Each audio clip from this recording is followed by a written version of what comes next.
Movie recap: The Hollow Crown. In the kingdom of Eldralis, where forests whisper ancient secrets and rivers gleam with starlight, there is a tale that parents tell to frighten children. Beware the Hollow Crown. Long ago, the crown belonged to a wise and kind ruler who sought to bring harmony to all realms, mortal and fae. But the crown was not forged by mortal hands. It was a gift from the Everlight Court, the enigmatic rulers of the fae, and it came with a hidden curse. Over centuries, the crown drained its wearers of their essence, turning them into hollowed shadows of their former selves. When the last king fell, the crown was lost, and Eldralis crumbled into ruin. The story begins with Seraphine, a young healer living on the outskirts of the cursed land. Her quiet life is disrupted when a wounded knight stumbles into her cottage, clutching a map said to lead to the Hollow Crown. The knight, Kyle, tells Seraphine that the crown has been found, and the one who wears it will awaken the Eternal Pact, a binding between mortal and fae realms that could either restore Eldralis or shatter it completely. Against her better judgment, Seraphine agrees to help him, drawn by strange dreams of a golden light calling her name. Their journey takes them through the Valewood, a forest where the air is thick with enchantments and time flows unevenly.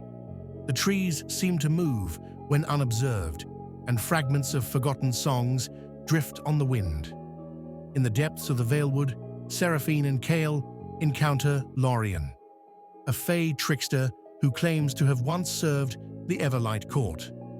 Lorien warns them of the crown's true nature.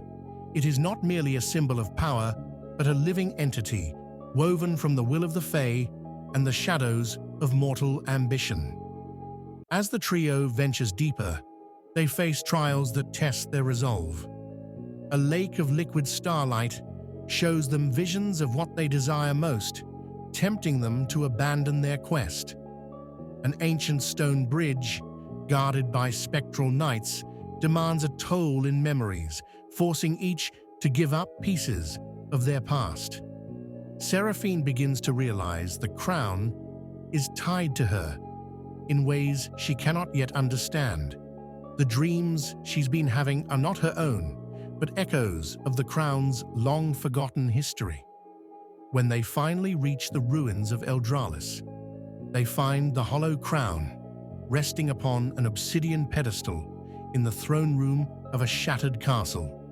Its surface gleams like molten gold, but its shadow stretches unnaturally far. As Kyle reaches for the crown, Seraphine hears a voice, soft, resonant, and unmistakably fae. It warns her that the crown does not serve its wearer. The wearer serves the crown. Kyle, driven by a desire to restore his fallen kingdom, places the crown upon his head. At first, nothing happens, but soon the air in the throne room grows cold, and Kale's eyes darken, his voice layered with otherworldly tones. The crown begins to twist his will, merging him with the essence of the Everlight Court, turning him into their puppet. Lorien reveals that this was always the crown's purpose, to bridge the realms by creating a ruler bound to both mortal and fae, but at the cost of their humanity. The climax unfolds as Seraphine, guided by the voice of the Everlight itself, steps forward to confront Kyle. The crown reacts to her presence, its light dimming as though recognizing her. Seraphine learns she is descended from the line of the last true king, and only her bloodline can destroy the crown. However, doing so will sever the Eternal Pact, leaving the fae realm and mortal world forever divided, and ensuring Eldralis remains in ruin. In a moment of heartbreaking clarity, Seraphine uses an ancient blade forged to break fae magic, shattering the crown. The resulting surge of energy destroys the castle and banishes the remnants of the Everlight Court, but it also takes Kale with it.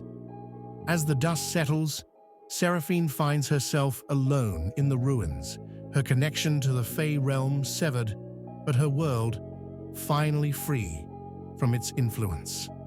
The movie ends with Seraphine walking away from the ruins, the first rays of dawn breaking through the Valewood's enchanted canopy.